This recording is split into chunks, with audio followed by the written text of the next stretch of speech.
Assalamualaikum warahmatullahi wabarakatuh. Salam Om Swastiastu, Namo Buddhaya, dan salam kebajikan. Halo Sobat Balance kesayangan, gimana nih kabarnya hari ini? Semoga selalu dalam lindungannya dan makin semangat mencari ilmu ya.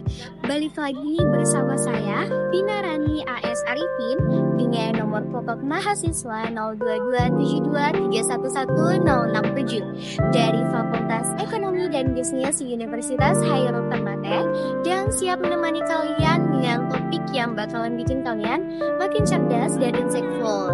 Nah, di video kali ini kita akan mengupas tuntas sebuah metode yang seringkali jadi andalan para peneliti untuk memahami bagaimana interaksi sosial membentuk realitas, yaitu teknik analisis data dengan metode etnometodologi. Etnometodologi kedengarannya ribet banget ya, tapi tunggu dulu, justru ini adalah kesempatan emas buat kalian untuk belajar sesuatu yang baru dan berharga. Metode ini tuh kayak kunci rahasia yang bisa membantu kita memahami bagaimana orang menciptakan dan mempertahankan tatanan sosial dalam kehidupan sehari-hari, mengungkap aturan-aturan tak tertulis yang mengatur interaksi kita, dan melihat dunia dari sudut pandang yang sama sekali baru. Penasaran kan gimana caranya metode ini bekerja? Apa saja konsep-konsep kuncinya? Dan yang paling penting, kenapa metode ini penting banget dalam penelitian sosial? Yuk langsung aja kita mulai masuk ke materi. Siapkan catatan kalian ya guys. Jadi guys, etnometodologi pertama kali diperkenalkan oleh Harold Garfinkel pada tahun 1967 dan berakar dari tradisi fenomenologi. Garfinkel ingin mengungkap bagaimana individu membangun makna dalam kehidupan sehari-hari mereka melalui interaksi sosial. Dengan kata lain, etnometodologi tidak hanya memandang bagaimana tindakan individu terjadi, tetapi lebih pada bagaimana makna atau pemahaman dibentuk dalam konteks sosial melalui interaksi sosial. Nah guys, secara etimologis, etnometodologi berasal dari 3 kata Yunani. Yang pertama, ethnos yang berarti orang atau kelompok. Kedua, methodos yang berarti metode. Ketiga, logos yang berarti ilmu atau studi. Secara keseluruhan, etnometodologi adalah ilmu atau studi tentang bagaimana individu atau kelompok menggunakan metode sosial dalam kehidupan sehari-hari untuk membangun makna dan struktur sosial mereka.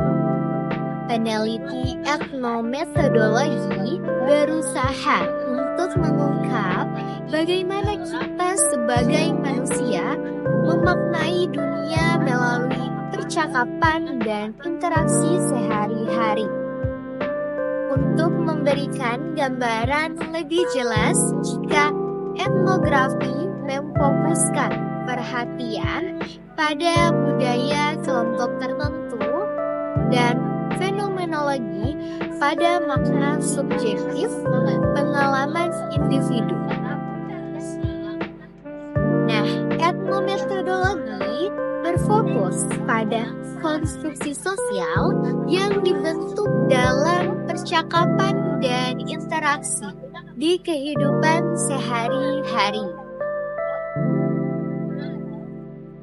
Nah guys, untuk sejarah dan konteks dari etnometodologi ini, jadi etnometodologi itu pertama kali diperkenalkan oleh Garfinkel setelah ia mengamati fenomena sosial melalui berbagai kasus, terutama dalam konteks pengadilan.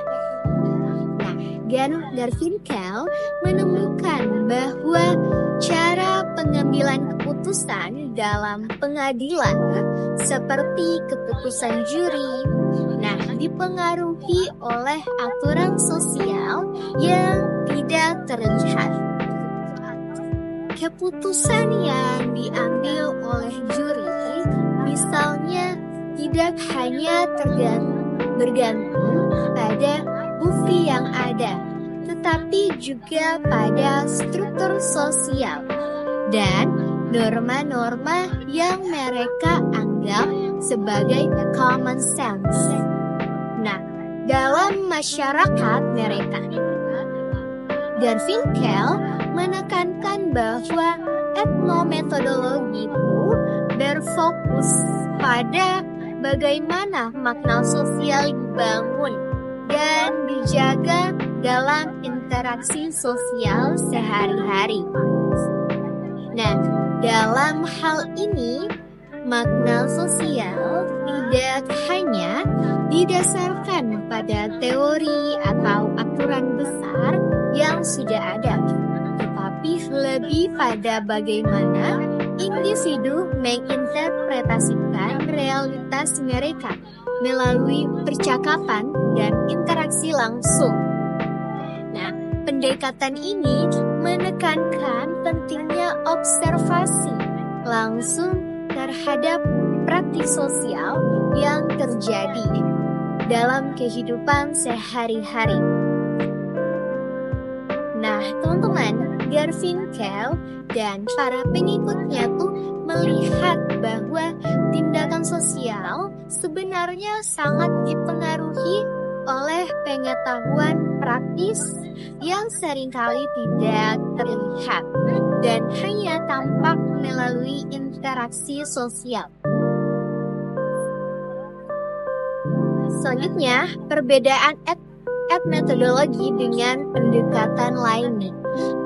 Sekarang mari kita lihat bagaimana etnometodologi berbeda dari pendekatan kualitatif lainnya.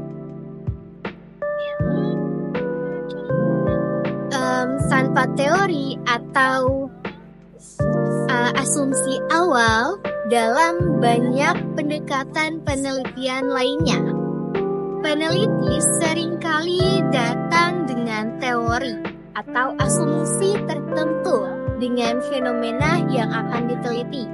Misalnya dalam fenomenologi, peneliti sudah memiliki asumsi tentang makna pengalaman individu. Nah, sementara dalam etnometodologi, peneliti berusaha menghindari teori atau asumsi awal. Nah, mereka ingin mengetahui bagaimana individu membangun makna tanpa terbebani oleh teori atau asumsi tertentu. Nah, dengan demikian, etnometodologi memberi kebebasan bagi peneliti untuk menganalisis fenomena dengan cara yang lebih terbuka tanpa pengaruh teori yang sudah ada sebelumnya. Yang kedua, fokus pada interaksi sosial sehari-hari. Etnometodologi sangat berbeda dari etnografi yang memfokuskan diri pada budaya kelompok tertentu atau fenomenologi yang menggali pengalaman subjektif individu. Etnometodologi sebaliknya berfokus pada interaksi sosial sehari-hari yang mungkin dianggap sepele, tetapi sebenarnya mengandung makna sosial yang sangat penting. Sebagai contoh, dalam suatu organisasi, etnometodologi dapat digunakan untuk melihat bagaimana karyawan berinteraksi dengan rekan kerja mereka, bagaimana mereka mematuhi aturan, dan bagaimana mereka menginterpretasikan makna sosial dalam tugas sehari-hari mereka. Ketiga, analisis percakapan. Nah, salah satu ciri khas etnometodologi adalah penggunaan analisis percakapan. Peneliti akan mengamati dan menganalisis percakapan sehari-hari yang terjadi antara individu dalam suatu kelompok sosial. Mereka tidak hanya tertarik pada apa yang dikatakan, tetapi juga bagaimana bahasa dan ucapan itu digunakan untuk membentuk makna sosial. Selanjutnya, teknik analisis data dalam etnometodologi. Setelah memahami dasar teori dan konsep etnometodologi, kita akan membahas lebih lanjut tentang teknik analisis data yang digunakan dalam pendekatan ini. Etnometodologi sangat bergantung pada dua teknik utama, analisis percakapan dan observasi langsung. Nah, pada analisis percakapan, conversation analysis, salah satu teknik analisis yang paling terkenal dalam etnometodologi adalah analisis percakapan. Analisis ini berfokus pada bagaimana orang berinteraksi dalam percakapan. Beberapa elemen yang dianalisis dalam percakapan termasuk giliran bicara atau turn talking, bagaimana orang bergantian dalam berbicara, dan bagaimana mereka mengatur waktu berbicara. Yang kedua, jeda atau pause. Nah, diam atau berhenti sejenak dalam percakapan yang bisa menunjukkan ketidakpastian atau memberikan ruang bagi orang lain untuk memberikan tanggapan. Ketiga, perbaikan atau repair. Nah, ketika seseorang memperbaiki kalimat atau kata yang digunakan yang menunjukkan bahwa percakapan tersebut memiliki makna yang harus diperbaiki atau diperjelas.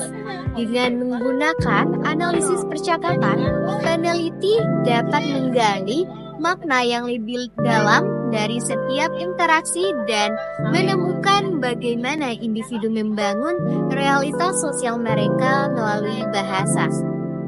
Yang kedua, observasi langsung. Nah, selain percakapan tadi, peneliti etnometodologi juga menggunakan observasi langsung untuk memahami bagaimana individu berinteraksi dalam konteks sosial. Melalui observasi, peneliti dapat mempelajari bagaimana aturan sosial yang tidak tertulis dijalankan dalam kehidupan sehari-hari. Observasi langsung penting karena ia memberikan peneliti kesempatan untuk mengamati praktik sosial yang terjadi di lapangan. Misalnya dalam organisasi, peneliti bisa mengamati bagaimana para pekerja berinteraksi dalam pertemuan atau bagaimana mereka memahami tugas-tugas mereka sesuai dengan aturan yang ada.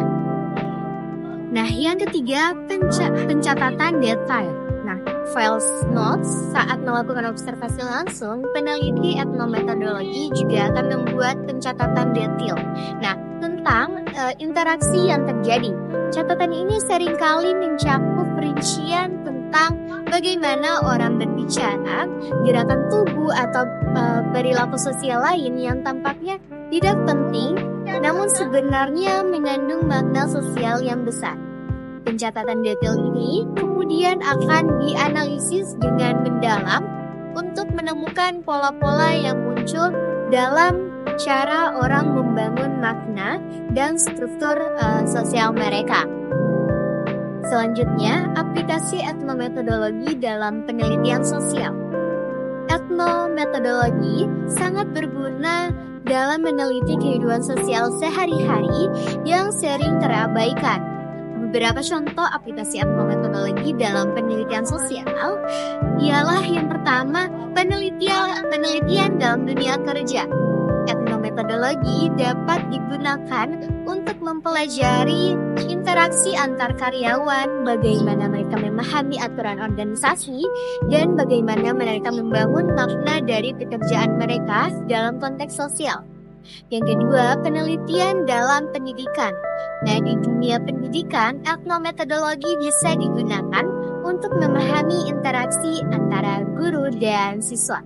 Bagaimana mereka membangun makna bersama di kelas dan bagaimana mereka berinteraksi dengan aturan yang ada.